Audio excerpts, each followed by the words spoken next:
Hey y'all, welcome to Killer Queens, a true crime podcast. I'm your host Torella, and like most millennials, I've always had an obsession with true crime. On KQ, you'll find light true crime stories, millennial hypes and gripes, some adult language, and maybe a special guest here and there.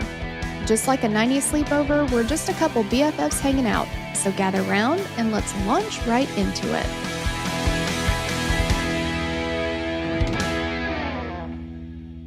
This episode contains discussion of domestic violence and death by gunshot. Listener discretion is advised. In February of 2023, 41-year-old Becky Bliefnick hadn't been heard from when it was time for her to pick up her children from school. Her ex-husband, Tim, was notified about the boys not being picked up, and then he called Becky's father, Bill, to go and check on her because he'd sent text messages, but they'd not been answered. So Bill arrives at Becky's house and tragically found her in a second-floor bathroom, having been shot 14 times. It only took about 2 weeks for investigators to find their suspect and to make an arrest, and within 3 months, a guilty verdict would put him behind bars for the remainder of his life. Okay. This case was requested, but we can't find a name. Mark checked the Bible, which is what we call our spreadsheet. And he checked around some other places and couldn't find the name. So whoever it was, thank you for requesting this. And hey girl, thanks to Mark for writing this one up. Let's get into the history of the case, the history of Becky. Let's go. And also, I bet a lot of you have actually heard of this case, but you don't realize it yet. And you'll know when I get to where you're like, oh, that's where. Becky Bliefnick was born in Quincy, Illinois in November of 1981. She had an older sister, Sarah, and they were 16 months apart. But Sarah says they grew up super close, which I guess that's not really a but. Like 16 months apart is really, really close. So I assume you do everything together. You're like almost the same age. She said that their childhood was a lot of playing outside. They would catch frogs in buckets. They would go fishing. They'd ride their bikes up and down the gravel roads. Sarah said that Becky was one of those people who could just like walk into a room, talk with anybody. By the end of the night, she's like made a new best friend kind of thing. Becky was known by everyone who met her as someone who was full of compassion, generosity, and faith. And she had a fierce love for and devotion to her family. Becky attended Quincy Notre Dame High School, where she graduated valedictorian. And from there, she attended Quincy University, where she played on the tennis team and she studied biology. She graduated with a bachelor's degree in biology and went into the pharmaceutical industry after graduation. While at Quincy University, Becky met Tim Bliefnick, and the two quickly fell in love. I'm not one to talk about last names, okay? My last name is now Slimp. Whoops. Okay. And I had a great last name before, Brothers, which I've also been told in the new season of Murder. Oh my God, what is that show called? Only Murders in the Building, that there are two true crime podcasters that go by the Brothers Sisters. Like, what are the odds? Because that's my maiden name, and Tori and I have always been called the Brothers Sisters forever. Anyway, so like rockin' last name before, it is now Slimp. Whoops. But Bliefnick, that's our first red flag, I think. Sorry to anybody else who's a Bliefnick, but just this guy sucks. Okay. When he was younger, Tim was a star athlete in school, and whether it was on the basketball court or the football field, he was usually one of the best players out there. He was also well known within the community, and he played football at Quincy University as a student athlete. He was named an All-American, an honor given to outstanding U.S. athletes in a specific sport in a given year, competing at the collegiate and secondary school levels. In 2019, Tim was enshrined in the Quincy University Sport Hall of Fame for his time there playing football, which is a great accomplishment. But he peaked so hard that only the likes of Uncle Rico would be able to compare. Okay. As their lives became more intertwined, people said that you'd be hard-pressed to find a couple that had more going for them than Tim and Becky. Tim was a salesman in the recycling industry. Tim and Becky decided to get married, and instead of getting a ring or going on like a lavish honeymoon, they didn't go on a honeymoon at all. They opted to put that money towards buying a house. They both wanted to buy a house. Becky was a really practical person. This did not bother her. Like, she knew she was not getting an engagement ring, and she was totally fine with that. I tried to talk my husband into that, but I do have a ring, which is beautiful. But I was like, you're taking a really long time. And if our holdup is saving money, then forget the ring. We'll put that towards a house. It was fine though. It was fine. I have a ring and a house, so it's fine. But just took a little longer. But they both talked about it. They both agreed on that. Like, obviously, as long as you both agree on however your life is going to go, then that's the way it's going to go. But I totally get that. I definitely tried to put that out there as like, can we speed this up if we do it this way? Sarah says that while Becky had very specific career goals, being a mother was her number one thing. Family always came first. And she says that originally Becky had wanted to be a doctor, but she didn't want to delay becoming a mother for the 7 to 12 years that it would take. So she put those plans on hold. Tim was active in the CrossFit community in their town, so they would go do that together. They would work out together, but they also competed together. So, and again, she already worked in the pharmaceutical industry. She had a career, but the career she had planned on, many women find themselves in this position. Do I do the career I want, or do I become a mother?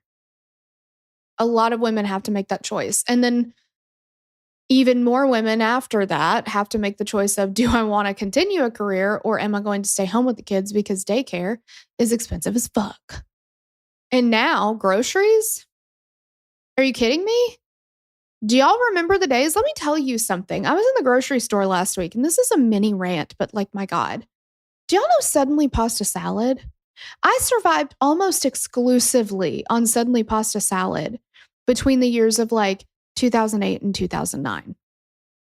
Well, that and alcohol. Anyway, it was $1 a box, maybe like $1.20. Do you know that stuff is like $7 a box now for suddenly pasta salad? You literally like cook the pasta. It's got a little seasoning packet, and you mix that with a glob and a half of mayo. $7. And you have to provide your own damn mayo. That's expensive, and kids actually have to eat. Like, you have to feed them whole entire meals. So again, you have to make choices, After their first 2 sons were born, Becky decided it was time for a career change. And at that time, she was still in the pharmaceutical industry, but she wanted to go back to school and become a nurse. So I think she enjoyed the pharmaceutical industry, but she was kind of an intermediary in that career path. And she wanted to be more face-to-face with patients that she was helping. She wanted to be able to do that. So she would be able to do that being a nurse, but she would also be able to bring in more money. And for Becky, it was pedal to the metal all the time. I mean, she was studying, working, being there for her family. She's going back to school. She has children, and like, she wanted to go back to school after her first 2, but they had another son. So she's doing all of these things at the same time. And from all accounts that I've heard, nothing fell by the wayside, which would be understandable if some things did. Like, okay, well, I'm working, I'm taking care of kids, and I'm going to school. Something's going to fall to the wayside. But I mean, she was just always going. Becky graduated summa cum laude from Blessing Ryman College of Nursing and Health Sciences, as well as receiving the Faculty Outstanding Senior Award while she was there. My main goal for today was just to get a ruggable rug unpacked and spread out on the little grippy thing that comes underneath of it. And I tried hard, y'all, to do it by myself. It's an 8x10 rug. And I had to give up. I had to accept defeat today. That was my main thing. I mean, obviously I'm working and things like that, but you know what I mean? Like in addition to those things, like in addition to working and being a mom and being a wife today and having, a house to take care of and family and whatever, my then next thing to do wasn't like go to school and get a whole ass degree. It was like literally just like put a rug down. I can't even do that. It's incredible. Like just in awe of this woman. Not only that, you guys, she gave birth to their third child during spring break of her senior year and only missed one day of classes. Her third child. I don't know what to say. There are no words. I don't know what kind of deliveries she had, but my second C-section was rough stuff. That was rough stuff. I did continue to podcast. You guys heard little baby Jessie noises. But like I could just sit here. She was a nurse. She had to be on her feet. Like, she was in school, but she like, wow. I mean, it's just insane. And she also has 2 other kids. Like, it's hard to have more than one kid. Can't imagine 3, 2. 2 is a lot. Just this morning, getting them out the door to go to school, I get both of them buckled. I get my kisses, bye, hugs, have a great day. Make sure everything's in their backpacks because from the house to the car, we've taken things out now. I don't know why. And we're rearranging things or whatever. Okay, did everything make it back in the backpacks? Do we have everything we need? Blah, blah, blah. I get Jesse in on his side. I go to Ben's side. I get him in, give him his hug and kiss. I come back around. Jesse has unbuckled himself. And I was like, why? And he's still in a 5-point harness. He wishes he wasn't, but I'm pushing that as long as I can. And I'm like, dude, why? Like, why are you unbuckled? And it was because he wanted to do the thing where he puts his hand under his armpit, makes fart noises. And he had to like take his arm out of his shirt to do that. And I'm like, but we just got buckled. Like, I can't imagine 3. A third one, wild card. You never know what's going to happen. You know what I mean? So anyway, she only missed a day of classes. Incredible. She worked as a nurse in surgery before transferring to the ER of Blessing Hospital. During the COVID pandemic, Becky worked as a travel nurse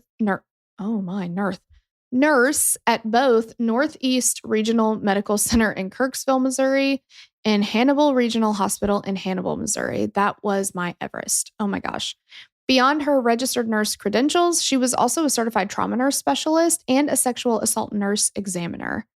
At the time of her death, she worked at Blessing Hospital in vascular access and was working toward her nurse practitioner certification. She wasn't even finished. Gosh. Do you ever I know we've talked about this before, but do you ever just like look at some of these victims and you're just like, why? Why do you have to take people that are doing so much good, that are doing so many things for people, human society, their families? Like, why? Some victims are assholes. It's just statistics. Not everybody that gets killed is going to be a great person. Some people that die are jerks. But like, so many of the victims that we talk about are just incredible people. It's just so sad. In whatever free time she had, Becky gave back to the community wherever she could. She volunteered with the PTO. She helped coordinate the mother-son event. She planned the teacher conference luncheons. She coordinated the room school mothers. Where does she have the time? I'm room mom for one of my children this year, and I've had to send one email, and it felt overwhelming. I'm just kidding. They gave me a script to follow. It was wonderful, but she also volunteered with local animal shelters like the Homeward Bound Wagon. She was always willing to step up and pitch in, and she was also scheduled to begin volunteering with Quest Stables, which focuses on providing therapeutic riding services for patients. Why? As dedicated as she was to her professional pursuits, the single most important thing to Becky was her family. Her boys were her world, her life's greatest gifts. She was the quintessential boy mom, aptly illustrated by their Halloween costumes when she built Transformers costumes that actually transformed. Oh, man. I just need to print out all the things that Becky did. And if I can do one of them in a week, you know what I mean? Just have a rotating WWBD chart. What would Becky do? what would Becky do? She would make a costume that transformed, that actually transformed. Can you imagine? Oh my gosh, I feel so terrible for her sons. She created custom first day of school posters each year, and she jumped all in with the fishing and frog hunting and anything sports. Her Catholic faith was also of great importance, and she worked diligently to instill her love for God in her boys. Okay, this is where you're going to be like, oh, I've heard of this case. So in 2019, Tim and his family applied and auditioned to appear on Family Feud. And after everything, they were accepted to come on the show. They appeared for 3 episodes. And in the end, they won a little over $20,000 to, of course, be split amongst the 5 of them. I remember watching Family Feud as a kid and being like, $2,000. Oh my gosh, they each get $2,000. And then I figured out that they all had to split it. And I was like, oh, 20 grand's, pretty good. But when you're splitting between 5 people, it's kind of crazy. So Becky could not appear on the show because she was still in school then, and she was also working. But while on the show, one of the questions that was asked, and Steve Harvey was this is Steve Harvey Family Feud days, okay? So the question is, name something you regret on your wedding day. And it was Tim's turn. Now, I haven't seen everybody else's answers on this.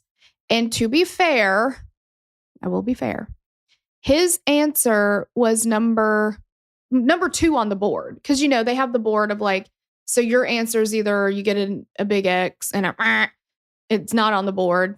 Survey says we surveyed 100 people. These are the top answers that we got. His was number 2 on the board, which is like disappointing. But anyway, name something you regret doing on your wedding day. And when it was Tim's turn, he said, I love you, honey, but said I do. And Steve's like, and Tim's like, I'm going to get in trouble for that one, aren't I? And he's like, yeah, there's going to be hell to pay at your house, dude. Again, I understand that it was the number 2 answer and it helped them to win. Tim also he was kind of like a performer. He did do like some acting in like local theater and stuff like that. If you watch it, you do see his like, oh, this is almost like a skit for me, the way he does like his face. And he's like, makes these really over dramatic, like facial expressions and moves his shoulder. And like, so I understand it. I don't want to say playing a part, but you know what I mean? Like there is some performance to it. And I get that. I mean, we even do that on the show a little bit, we're pretty real as far as who we are, how we feel about stuff and whatever. But, there are some things that you might I don't necessarily quote stuff in every one of my everyday conversations. I would love to, but I know that there are people who aren't going to get it. Like you guys get it, so I think everybody kind of plays a quote part in certain situations. I do understand that, but it's just yucky and I don't like it. And he can cop. And that's how I feel about him. Can you imagine if you are watching your husband on Family Feud and you're so excited and he says, and again, I'm saying, I know that he's not saying this is something I regret. He's just saying, here is something that people would say. But he said saying, just the way he said, I don't know. Anyway, and then the way I'm going to get in trouble for that, aren't I? They end up winning. The Bliefnick family ends up winning Family Feud. And they won a little over $20,000. They split the money 5 ways, right? But guess who splits the money? Only the 5 people that were there playing Family Feud. Okay, remember who couldn't go because work and all the things in school? Becky. Tim decided his part of the money was, quote, his and not theirs. Okay. He was not willing to share that money with his wife. I am assuming he expected her paycheck to be shared, but I fucking digress. So This is coupled with the fact that they had already been going through a rough patch at that time. You know, Becky is going to school, she's working, she's doing family, she does, I'm assuming, most of the kid stuff and all that, but she needed Tim to step up more and help around their house, just like daily life and stuff like that. They were fighting more and more. Becky actually ended up cutting her hours to part-time so that she could be home more, I guess, so that Tim didn't have to do anything. With her Catholic faith, divorce was not an option, but to Tim, it was the only option. So in 2021, the fighting had reached a high. They ended up separating. Tim filed for divorce and he moved out of their home, and then he moved into another one a few blocks away, less than a mile away. It was still close enough that he could see the boys and still very close to their school, so he could still help with like drop off and pick up, things like that. And Sarah said that it seemed like it was all a relief to Becky. I think things were so heavy. I think it had been so bad. We're going to get into a little more of that. But she was just glad to not be in that stress, I think, day in and day out. Becky at that point was also trying to move on. She eventually met someone that she started dating while the divorce proceedings went on. Her new boyfriend was also in healthcare. They had a lot in common. They could relate to each other, things like that. Their relationship was kept quiet while the divorce was going on because she didn't want to affect anything going on during the proceedings. But as the divorce dragged on, it got more and more contentious. Tim was very resistant when it came to the co-parenting aspect. His only goal was for him to get as much time as he could and leave Becky with as little time as possible, which is hilarious to me because he didn't want to help with any of the childcare when they were married. But I guess I fucking digress. So they were unable to agree on any type of custody agreement, and then each one asked for an order of protection against the other. Becky's document said that Tim threw a tray of food across the room in front of one of their sons, who was 3 at the time, and punched a hole in the wall, as well as entering her residence without permission. Then he went onto her property and cut down a tree that she loved, a Japanese maple tree. Cut down a tree. Are you serious? She sent Sarah and her husband a text saying that she was fearful of Tim and saying that if anything ever happened to her, to make sure that Tim was the number one person of interest. That's really scary.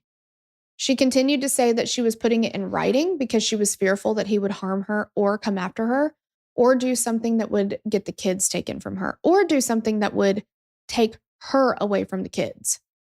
Sarah said that this was sparked by one of Becky's colleagues having been murdered by her spouse, and it scared her and made her think that it could happen to her.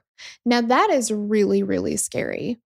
If you really think about it, every single one of us knows someone who has been in a domestic violence situation one way or another.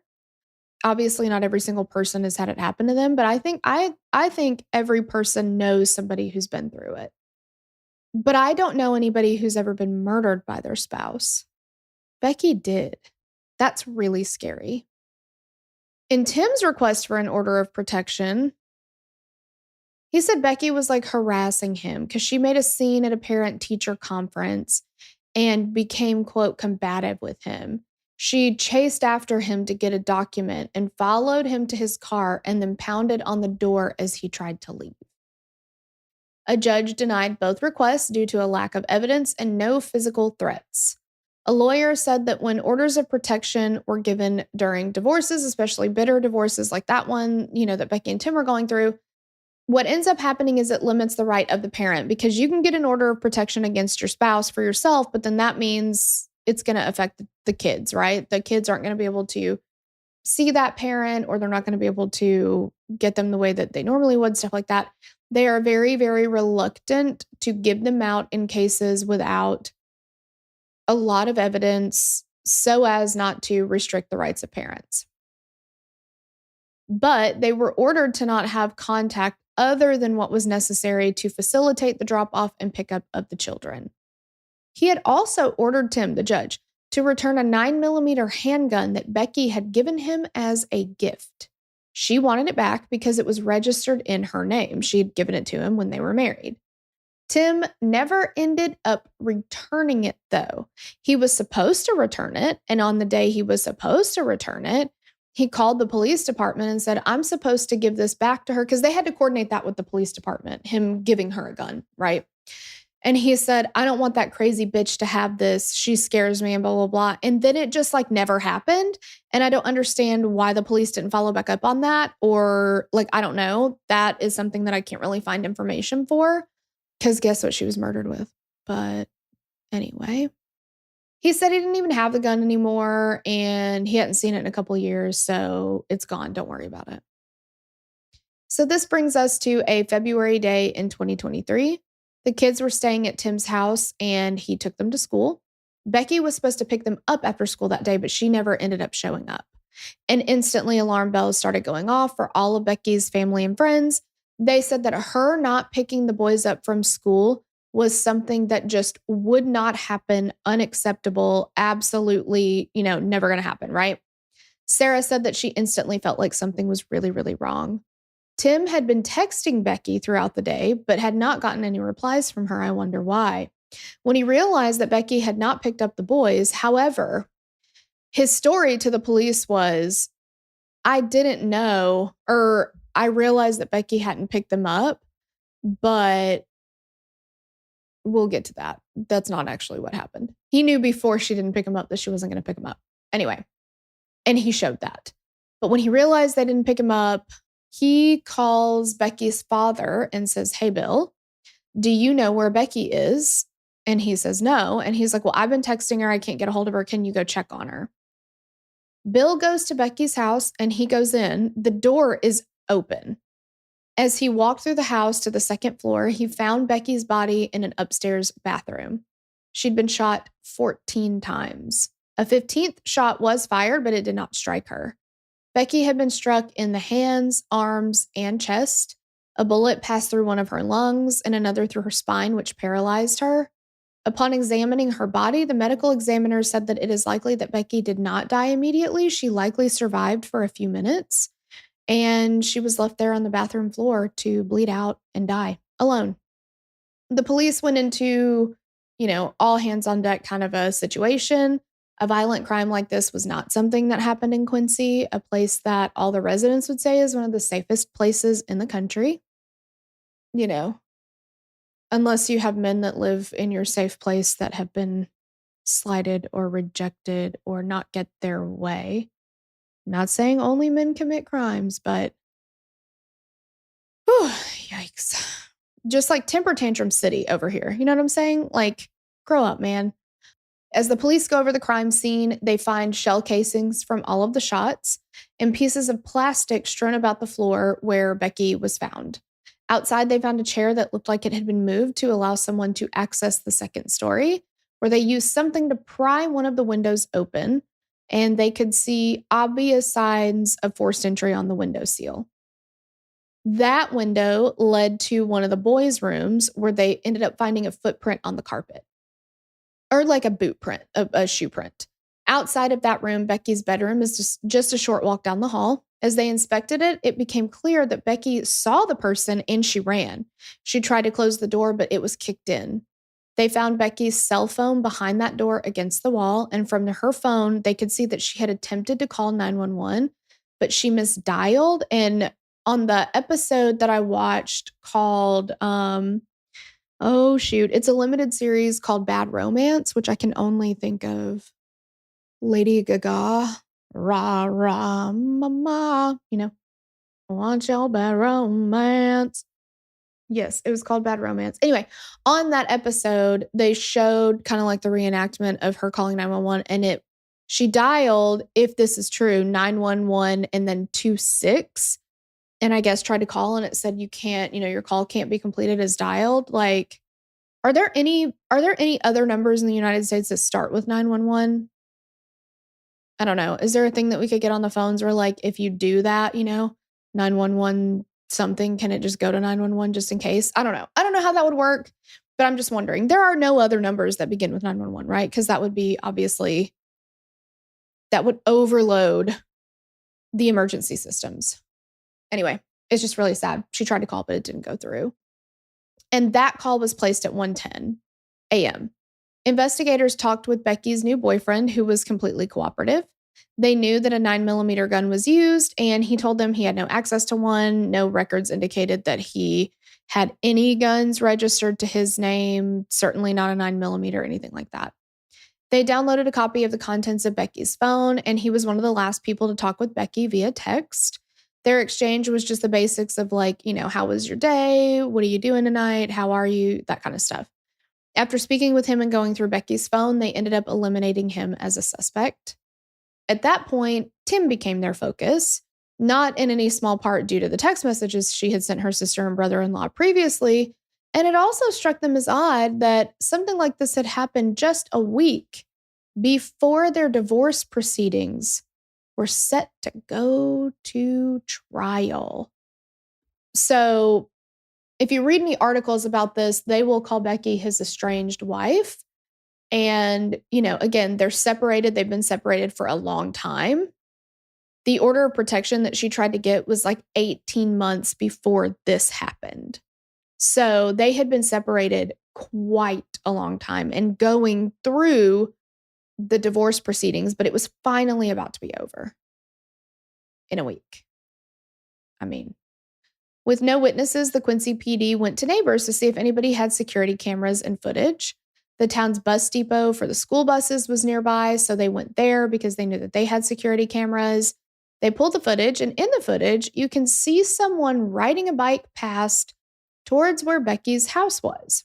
Now, y'all know the footage is grainy. You cannot make a clear identification of the person at all. You can pretty much just see that a person is riding a bike, passing by the camera view.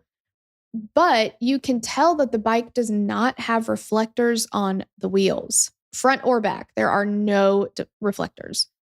Next, they talked with one of Becky's neighbors. They had previously had one of their cars broken into, so they'd put up a camera outside to watch the driveway.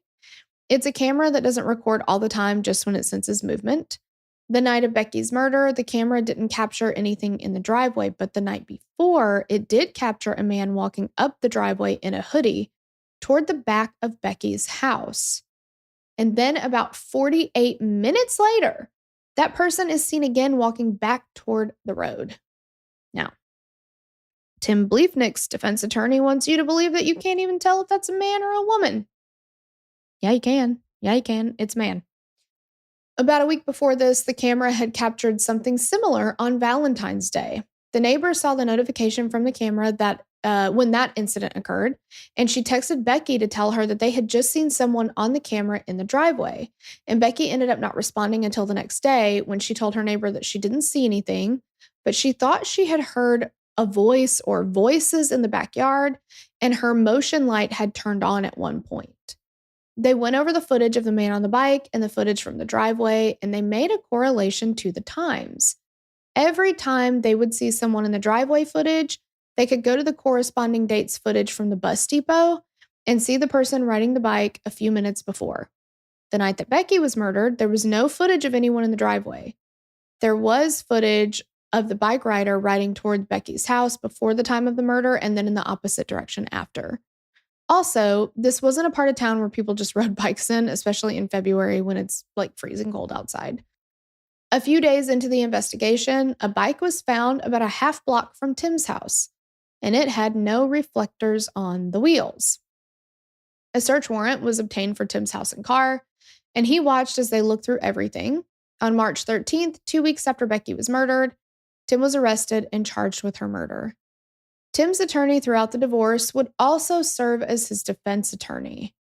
Tim's arrest made news throughout the country because of his family's appearance on Family Feud. People said that his appearance at his mugshot was disheveled, and Becky's family said his appearance went hand in hand with the deterioration of his mental state during the divorce.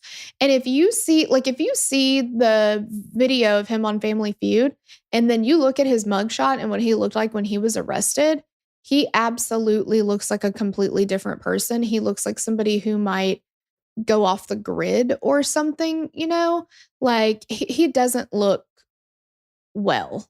He doesn't look well. He had grown his hair really long he said he was doing it for a charity for cancer research. I don't know. Tim's attorney said that just because they were going through a messy divorce, though, doesn't mean that he killed her. And like, okay, yeah, sure. She said in her opening statement, statistically, 50% of us in this room are divorced, are going through a divorce, have been divorced, but none of us got murdered, right? So that doesn't prove motive at all. But it could. I mean, it absolutely could. I mean, shit. We've seen people get murdered for whatever they have in their pocket, which turns out to be $2. I mean, that can absolutely be motive. The things that they were arguing about in the divorce proceedings were just the same things that people argue about every day in divorces, she said.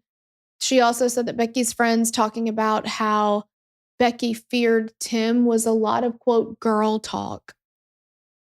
It's honestly worse that she's a woman saying shit like this. This man is dangerous, threatening, horrible, verbally and emotionally abusive.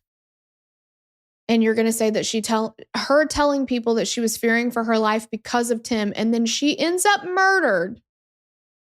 And there's a mountain of evidence against this man was, quote, girl talk? Don't even. Tim was ordered to be held without bond after his arrest, and he invoked his right to a speedy trial, which meant, and I didn't know that they could push it this fast, but in Illinois, if you're held without bond, you have to take the case to trial within 90 days of the arrest. So they had 3 months to prepare a murder trial. And the defense was overjoyed about that. They're like, good. That just gives you, like, you don't have enough time really to make the best case you possibly could.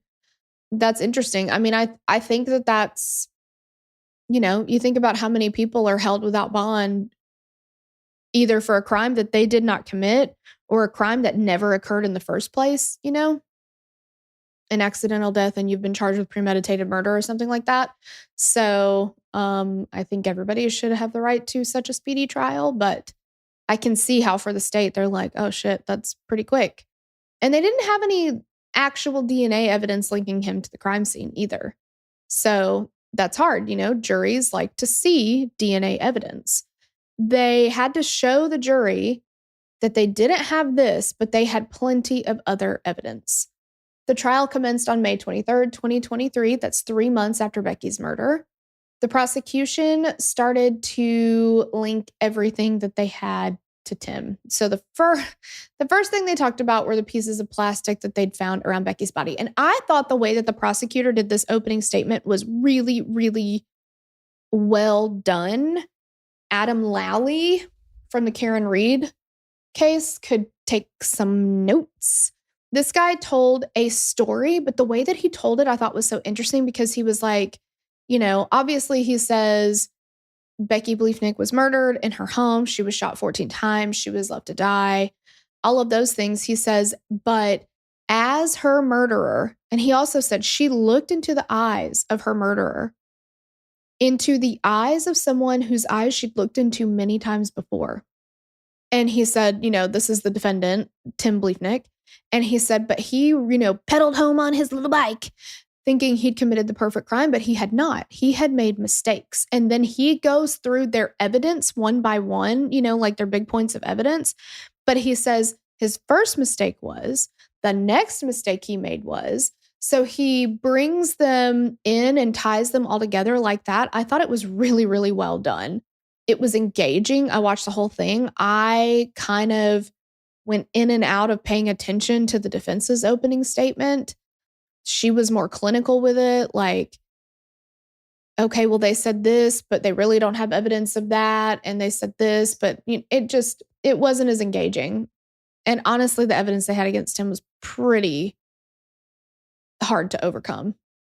But anyway, so they found those pieces of plastic around Becky's body, and those were fragments of an Aldi recyclable grocery bag, which had been used as a makeshift silencer on the gun. So like he held the bag over the gun and fired shots through it. When Tim's house was searched, there were tons of these bags found. An expert testified that with a DNA sample found on one of the plastic pieces. It was more likely than not that Tim was a contributor. That I wash, the Aldi bag I wash, to me is a wash as far as evidence goes. It's not definitively his DNA. Get that shit out of here. I get that you need to use it in your case, but I don't weigh that at all. The fact that you found recyclable Aldi bags at his house, I mean, so what? Like, if Aldi is the big grocery store there, that's where they all go. Like, everybody's going to have them, right? Aldi is also a place that doesn't give you bags. You have to pay for them. So Aldi is a place that if you shop at Aldi, you're probably going to have some of those bags. You know what I mean? So to me, that wasn't that big of it wasn't like a smoking gun to me or anything like that. Another expert testified that DNA found under Becky's fingernails was 3 times more likely to come from Tim or a male relative of Tim. Tim's attorney argued that pretty much every house in their small town has a stack of Aldi bags like that, and that the DNA found on the bag and under Becky's nails was just as likely from one of their sons, especially if you consider the fact that they used the Aldi bags to pack clothes when the boys went back and forth between the houses. And again, I agree with her. That is a wash to me. The prosecution showed a crowbar that they found in Tim's basement, which they suspect is what was used to pry the window open to gain entry into the house. An expert testified that while there were microscopic consistencies between the markings left on the window and the crowbar, she could not definitively say that the crowbar was what left the marks on the windows. And we're going to get to why I think this was his crowbar, okay? The prosecution went on to say that Tim chose that night to commit the murder based on a few factors. The boys had stayed with him the night before, and they were supposed to go back to Becky's house, but she had asked him to keep them an extra night because she was sick and not feeling well. And actually, she just had surgery. So that's why. Like, literally, you guys, what she was wearing the night that she was killed were like surgical, like compression, like garments and pants and stuff like that. They had like a hole in the crotch cut out so that she could use the restroom. She had, and I don't know what kind of surgery she had, but I know that she had surgery. She had ice packs like inside her garment. Like, she had just had surgery. So she needed some help. And also, she would have been easier to chase down and she wouldn't have been as strong to fight somebody off, right? Jeez. Who knew she had surgery? Who knew her kids weren't going to be in the house? Who knew? Like, fuck off. Anyway, he knew which window to go through because he knew there wasn't going to be a child in that room to make noise when he broke in. They pointed out that when making entry, he passed up other windows that would have been closer and probably easier to get into so that he could go through that window and be closer to Becky's bedroom.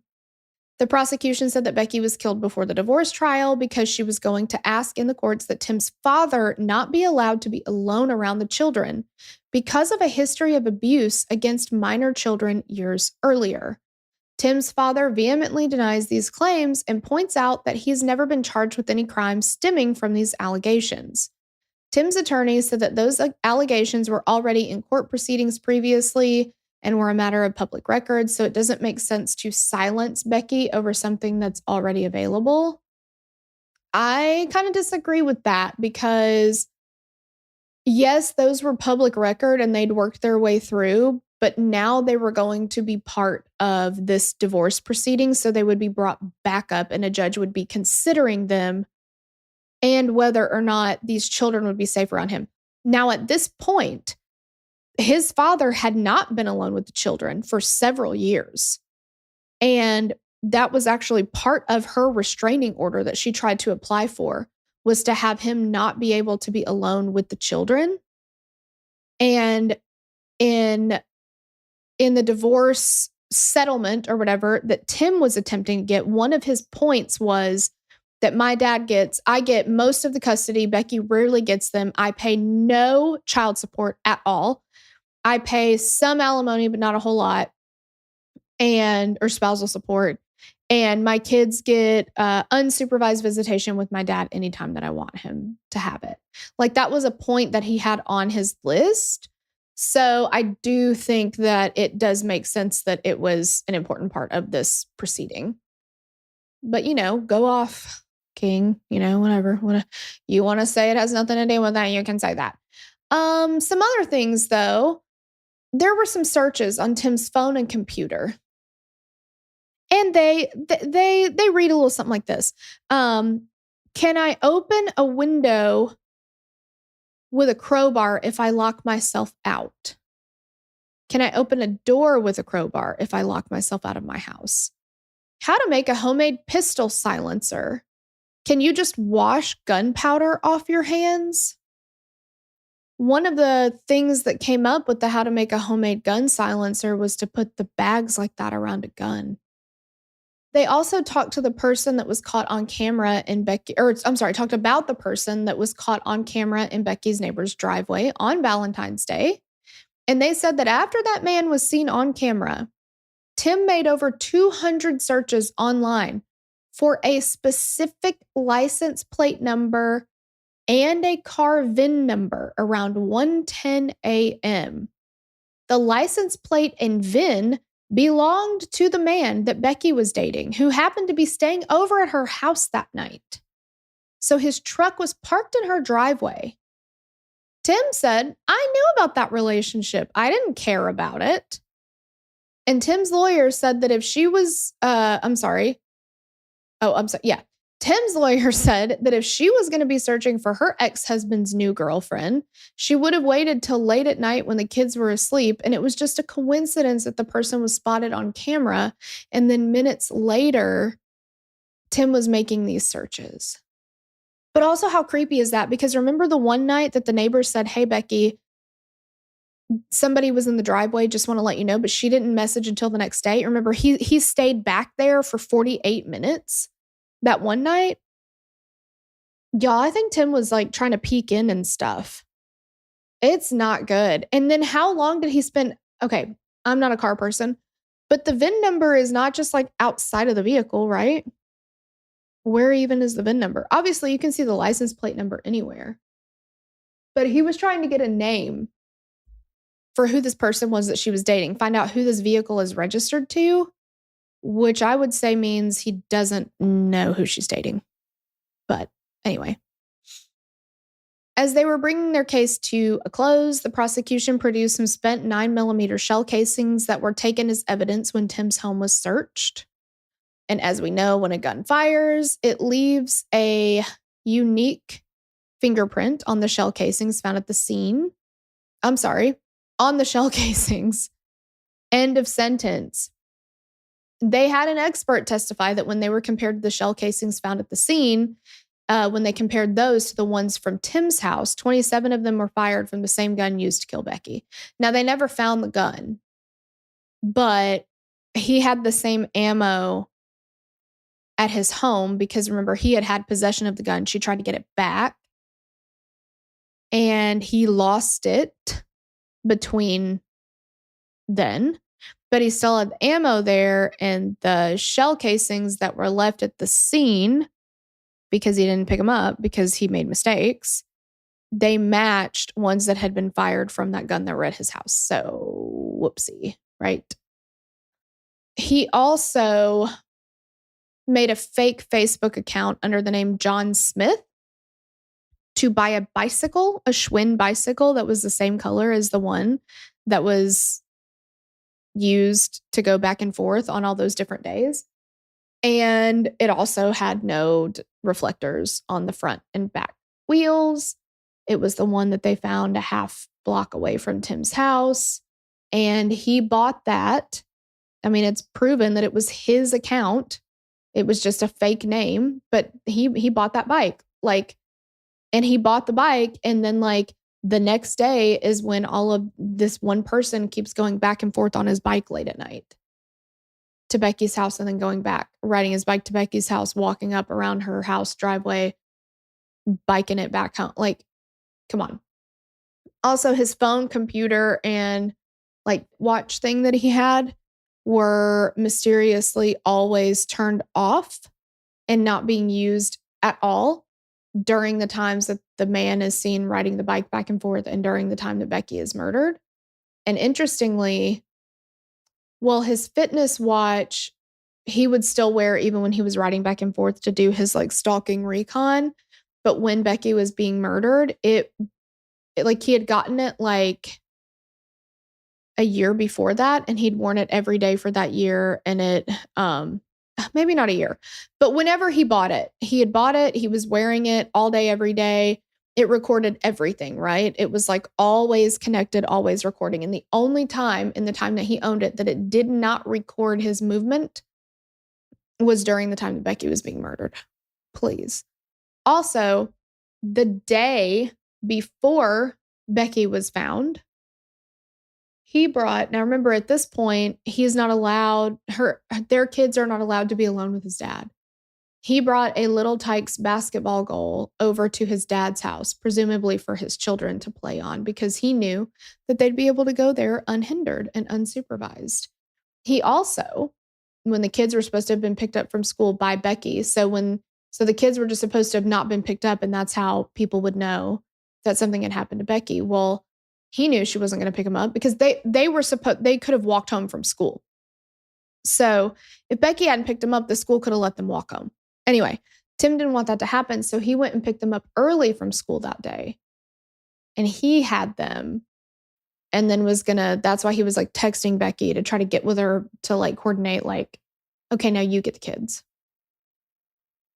Curiouser and curiouser. How did you know she wasn't going to be there? Huh? Anyway, the defense chose not to call any witnesses. When asked about this after the trial, his lawyer said that they could have called witnesses to refute the claims by the prosecution, but they were strapped on time and funds. The trial was sent to the jury, and after 4 hours of deliberations, Tim was found guilty of first-degree murder. And the prosecution said it's not a celebration. Now their sons have lost both parents. Tim was sentenced on August 11th, 2023 to life in prison without the possibility of parole. The judge in sentencing him, you could tell how fucking pissed this judge was because he was like, you planned this murder. You premeditated all of the things. You knew that this was going to happen, like all this stuff. He goes, and then you went into her home and you chased her down and you shot her 1, 2, 3, 4, 5, 6, 7, 8, 9, 10, 11, 12, 13, 14 times. Like he got so heated while he was counting off those 14 shots. It was interesting to hear. His Tim Bliefnick did appeal his sentencing. They made 3 kind of main arguments. The first claims that the court included evidence and witnesses that were irrelevant to the prosecution's case, including Becky Bliefnick's friends and family members, along with her divorce attorneys, who testified that Becky was indeed afraid of her estranged husband, with some comments being made by Becky between 2021 and her death in 2023. These comments were admitted under the forfeiture by wrongdoing doctrine, which allows evidence to be admitted if a party has made the declarant unable to testify themselves. That's got to be a slippery slope, right? Because you could say, well, you killed her, so she can't testify herself, but the trial is to prove that you killed her. I don't know. That seems like a slippery slope, but there are text messages that are written out. It's not like it was just, oh yeah, she told me that, And I don't know. I don't think text messages are necessarily considered hearsay, especially if it's going to be downloaded as part of the victim's cell phone download. I don't know. The other arguments included in the filing are comments made by lead prosecutor Josh Jones during his closing arguments. The filing claims that the comments Jones made about some of the evidence counted as, quote, unsworn testimony that the defense did not have a chance to respond to. That's not true. You can absolutely object during a closing argument. I don't know why the defense would not have a chance to object to that. Bliefnick's attorneys also argued that Judge Robert Adrian's actions of not removing prosecutor Jones from the case also denied Bliefnick a fair trial. At the time, Jones was a witness in Robert Adrian's case before the Judicial Inquiry Board, which eventually led to Adrian being removed from the bench. Yikes. Bliefnick's attorneys say Adrian violated the defense's suggestion of conflict when allowing Jones to remain as the lead prosecutor for Bliefnick's trials. I don't know. I think the bigger problem there is the judge. He got removed, so I don't know. The appeal is currently in process, with the prosecution having responded. It's in the hands of a panel of judges to decide if oral arguments should be heard in regards to claims of the appeal. If the panel decides that they should, it could occur as early as the fall of 2024. Sarah, Becky's sister, gave a witness impact statement at Tim's sentencing saying, quote, "Your children's future will be forever impacted by your crime. They are already suffering. Maybe you should have Googled childhood PTSD in between your internet searches for homemade silencers and VIN numbers." The most heartbreaking mic drop in the world. Like, yeah, Tim. But he didn't think about anybody but his fucking self. Tim hasn't had any contact with his son since his arrest, and they're living with Sarah and Becky's parents, but they have an entire family looking out for them. And Sarah says they all work together to make sure that the boys have the life that they deserve. Oh, man. Well, that is the case. Let me know if you have seen this episode of Family Feud, if you've heard about this. I saw it on like social media circulating, I think at the time of the trial, probably, you know, like, oh, this guy went on Family Feud and he killed his wife and, you know, all that kind of stuff. But very, very, very sad case. My heart goes out to her family, her friends, and honestly, Tim's family and friends too, because I don't know if they're supporting him. I don't know any of that, but it's certainly not easy, you know, as a parent, as a sibling, as, you know, whatever. It's hard to lose somebody who's going to, you know, spend life in prison, and to know that somebody that you care about could do something so awful. But yeah, let me know what you guys think. Love you. See you next week. Bye. If you like this episode, be sure to like this episode and follow the show so that you never miss out on new episodes. Get in on the conversation on Facebook and Instagram. You can find us at Killer Queens Pod, or you can join our Facebook discussion group at Killer Queens Podcast, where we discuss cases covered on the show and all things 90s. If you want to submit a case to be covered on the show, visit killerqueenspodcast.com/case submission and just complete the form. And if we cover the case, we'll give you a shout out on the show. Lilas.